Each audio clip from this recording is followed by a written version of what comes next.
ঝড়ের কথা বলছে। এই সমুদ্রে ভারী ঝড় এসেছিল, এমনকি নৌকা তাদেরকে আচ্ছন্ন হয়েছিল, নৌকা ডুবু হয়ে গেছে।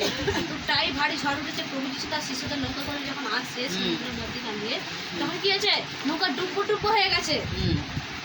কিন্তু তিনি নিদ্রাগত ছিলেন। প্রভু যিশু কি করছিলেন? নিশ্চিন্তে ঘুমাচ্ছেন।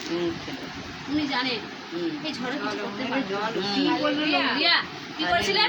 নিশ্চিন্তে ছিলেন। আচ্ছা, নিশ্চিন্তে কারা থাকে বলুন তো? যে ঈশ্বরকে ধীরে বিশ্বাস করে। হালেলুয়া। যে আমার ঈশ্বর সঙ্গে আছেন, ঈশ্বর আমার এই সমস্যাকে দূর করতে পারে। সে কি করে? ঈশ্বরকে প্রার্থনা করে আর ঘুমিয়ে পড়ে। আর যারা ঈশ্বরকে ধীরে বিশ্বাস করতে পারে না, তাদের রাত্রে ঘুম চলে যায়, দিনে খাওয়া চলে যায়, মাথার মধ্যে একটা চিন্তা পাক খায়, তাই তো?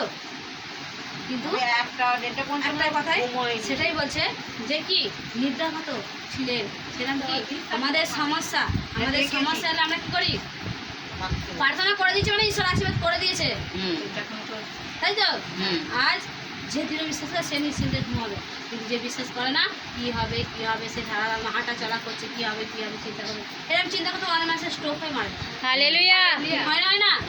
শয়তান সমস্যা এমন দিয়েছে, সে চিন্তা করতে ঘুম খাওয়া দাওয়া সব উঠে গেছে, আস্তে আস্তে বিনাশ হচ্ছে, সে হালেলুয়া। সেটাই বলছে, তিনি নির্দেশ ছিলেন, ঈশ্বর জানতেন, প্রভু যিশু জানতেন এই ঝড় আমাকে কিছু করতে পারবে না। হালেলুয়া।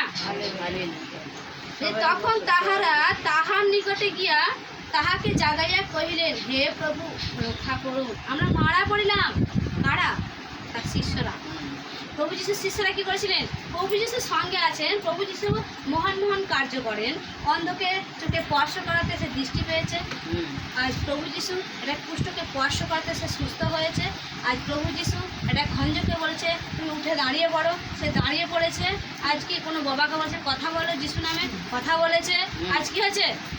আজকে কিছু কার্য তার শিষ্যরা সঙ্গে থেকে দেখেছে যে ঈশ্বর পারে, অথচ প্রভু যিশু ওনাদের সঙ্গেই ছিলেন, থাকার সত্ত্বেও ভয় পেয়ে গেছে। হালেলুয়া। কি করেছিলেন? ভয় পেয়ে গেছিলেন। সে তখন কি বলছে? তখন তাহারা নিকটে গিয়ে তাহাকে জাগাইয়া কহিলেন, হে প্রভু, রক্ষা করুন, আমরা মারা পড়িলাম। কি বলছে তখন? প্রভু যিশুকে তুলছেন, প্রভু প্রভু আপনি রক্ষা করুন, আমরা মারা পড়িলাম। আর তাদের মধ্যে কি ছিল? সন্দেহ ছিল, ভয় ছিল, সন্দেহ আছে। ঈশ্বরের সঙ্গে এটা বুঝলো না যে প্রভু যিশু এত কিছু মন কার্য করেছেন, এই ঝড়টা থেকেও আমাদেরকে রক্ষা করতে পারেন। হালেলুয়া। তাদের মধ্যে ভয়, চিন্তা, সন্দেহ এসে গেছিল। এবার কি হবে? তাই তো? আমাদের যখন হাল ধরে আছে সে বেশি ওইরকম করে আমাদের জীবনে সমস্যা হলে আমরা এরকম করি, কিন্তু যে বিশ্বাস করে সে কি করে? নিশ্চিন্তে ঘুমায়, সে কিছুই বলে না। আমার প্রভু যিশু আছে, তুমি আমাকে উদ্ধার করতে পারেন। হালেলুয়া। সেটাই বলছে। তিনি তাহাদিকে কইলেন, হে অল্প বিশ্বাসীরা, কেন ভীড় হও? কি বলছে? হে অল্প বিশ্বাসীরা, কেন ভীড় হও? বিশ্বাসটা দৃঢ় নেই, অল্প আছে। প্রভু যিশু তাদের বলছে, হে অল্প বিশ্বাসীরা, কেন ভীড় হচ্ছ? কেন ভয় পাচ্ছ?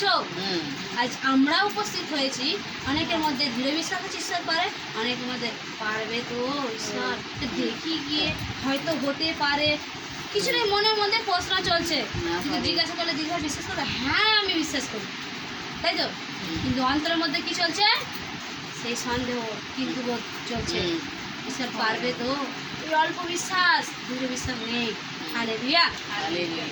সে প্রশংসা প্রভু যিশু নামে, সেটাই বলছে, হে অল্প বিশ্বাসীরা, কেন ভীড় হও? কেন ভয় পাচ্ছ তোমরা? তখন তিনি উঠিয়া বায়ু ও সমুদ্রকে ধমক দিলেন, তাহাতে মহা শান্তি হইল। হালেলুয়া। কি বলছে? বায়ু সমুদ্রকে ধমক দিলেন, তখন কি করলেন? ঝড় করলো, স্তব্ধ হও, থেমে গেল। ঝড় যখন বৃষ্টিকে বললো থেমে যাও, থেমে গেল। প্রভু যিশু পারে না? পারে। আজকে না, যে কোনো মানুষের সমস্যা আসছে, আজকে হচ্ছে মাথার যন্ত্রণা হচ্ছে, প্রভু যিশু নামে মাথার যন্ত্রণা আউট, তাই তো? আমাদের যখন কোনো সমস্যা